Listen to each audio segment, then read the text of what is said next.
ওয়ালাইকুম আসসালাম রহমতুল্লাহি বারাকাতুহু। মসজিদের ভিতরে এসে যে ক্যামেরা লাগানোর বিষয়ে জানতে চাইছেন। ডিজিটাল ক্যামেরা হোক কিংবা তো অন্য যে কোনো ক্যামেরা হোক, যেটা দিয়ে ফটো তোলা হয়, তো সব হারাম।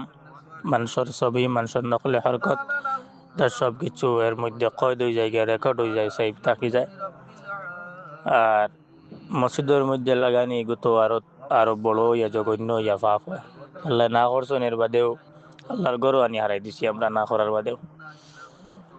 এর বাদেও বর্তমানকার সিজনের মধ্যে, বর্তমান ফিতনা ফসাদর দৌরের মধ্যে শহর অঞ্চলের দিকে খাস করি এটা ফিতনা ফসাদ একটু বেশি হওয়ার সম্ভাবনা থাকে। কোনো কোনো জায়গার মধ্যে পুলিশ বাহিনী গিয়ে মশওয়ারা দেন, কোনো কোনো জায়গার মধ্যে গিয়ে অর্ডারও করিয়া আইন যে আপনার সিসি ক্যামেরা লাগাও কোয়া। এইরকমের যদি আপনার তরিন ফিতনা ফসাদ, চুরি ডাকাতি ইত্যাদির যদি কোনো আহ, অসুবিধা, কোনো ফিতনা ফসাদর যদি সম্ভাবনা থাকিয়া থাকে, তখন আপনাইতে জরুরত হিসাবে এক দুইটা আপনাইতে ক্যামেরা লাগাইতে পারবা মসজিদের ভিতরে। কিন্তু টিভি ওগু মসজিদের ভিতরে না লাগাইয়া ওগো বারে কোনো অন্য কোনো রুমের মধ্যে রাখার চেষ্টা করবা। ইনশাআল্লাহ আল্লাহ তাআলা আমরা আমরা সহায় করতাম ইনশাআল্লাহ।